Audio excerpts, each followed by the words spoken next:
My friend had been using me for years, and I was constantly getting him out of trouble until all his lies came crashing down at the most inconvenient moment for him. Let me clarify right away. I'm not trying to present myself as smart or righteous. In this story, I acted stupidly more than once and made plenty of mistakes. So don't expect a tale where there's a hero doing something noble. This isn't that kind of story. I'm 26. A few years ago, I worked at a small company doing network administration and user support.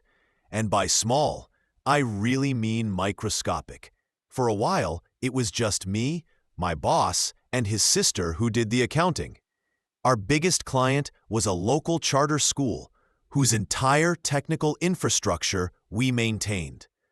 There was so much work that we essentially moved our office into a modular building right on the school grounds. Eventually, my boss hired 2 more employees. One of them is the main character of this story. I won't use his full name, but everyone called him AJ, so that's what I'll call him here. Because the team was tiny, we all got close quickly. Once a week, we'd get together to play Dungeons and Dragons, and we hung out outside of work. AJ and I bonded fast. He often texted me, shared personal things, and at some point, we started calling each other friends. He ran into problems constantly. Our boss scolded him for acting weird with the female teachers, and at one point, he dated one of them, which led to a bunch of awkward situations. In the few years I knew him, he had about 6 girlfriends, and not a single relationship lasted more than 2 months. It was a mess. At the time, I thought, not my business. I was in a long-distance relationship and generally didn't interfere in other people's personal lives. Looking back, those were the first red flags, but I didn't see them then. At that point, the worst thing I knew about him was his serious alcohol addiction. And that's when he started borrowing money from me. My own financial situation was far from ideal. Because of a disability, I could only work limited hours and was barely getting by. But he would call asking for $50, $100, promising to pay it back next week, and almost never did. He'd say it was an emergency, practically beg. I don't mind helping someone going through a rough patch, but he asked so often that it started threatening my ability to pay rent. Sometimes, I physically couldn't help him unless he repaid what he owed. At some point, I started keeping track, and the debt grew to $2,000. On top of money, he relied on me heavily after losing his license due to multiple alcohol-related driving violations. Then, he got into a fight with his father, moved out, and lived with me for a couple of months. He constantly complained about how awful his dad was, how he blew up over nothing, how he didn't care whether his son even lived. I believed him and helped him because I thought I was supporting a friend. This is important because later it turned out that half of what he said was a lie, told purely to get something out of me. Eventually, both of us left that job. He was fired for skipping work. He simply didn't show up for a whole week.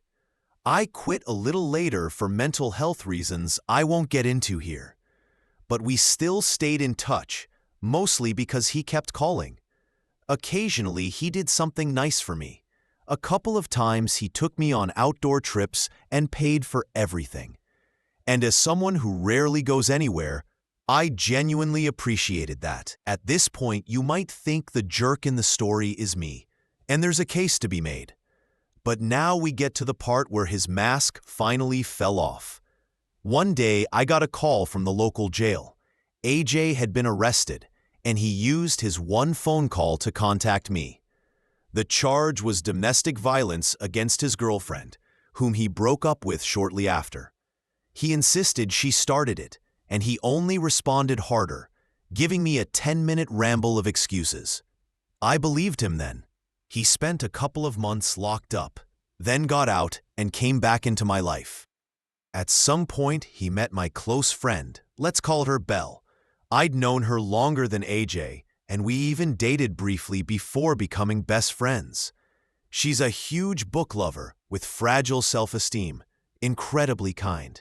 We weren't compatible as a couple, but we were very close. She and AJ met, and almost immediately they started dating. This time, I was hearing things from both sides, his and hers. Less than a week later, Belle called me in a panic. She begged me to pick her up because she didn't have a car and was scared for her safety. I rushed over. She told me he got drunk and his game of pinning her to the bed stopped being a game. She told him to stop, and he didn't. It didn't get as far as rape, but ignoring consent terrified her. I still feel guilty for not seeing the danger sooner. But ultimately, it was his fault. The next day, I confronted him and said everything outright. Of course, he tried to blame Belle, saying she made it all up. But I knew her. She wasn't capable of that sort of lie. Someone who can barely hide that they bought a friend a gift versus a guy who'd recently been jailed for domestic violence? The pieces fit too easily. From that moment on, our friendship turned purely transactional. I'd give him rides, he'd pay for gas, and repay the debt. Over a couple of months, he paid back about $1,000, exactly half. At this point, the only reason I was still dealing with him was debt and logistics. I should have cut him off after what happened with Belle. And the people who criticize me for staying involved are right. That was already too much. But soon everything finally fell apart. I was driving him home and asked a completely ordinary question. So trivial, I don't even remember what it was. But he suddenly got evasive, suspicious. I pressed a bit, nothing aggressive, and he exploded. He started screaming, insulting me, bringing up unrelated things. Eventually, we argued. I dropped him off and left. Soon after, I found out AJ had been arrested again.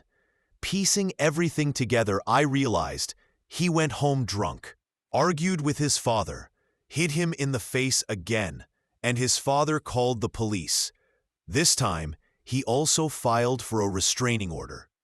While everything was unfolding, I got into a fight with AJ's father. We were both on edge and said a lot of nasty things. But the longer we talked, the clearer it became.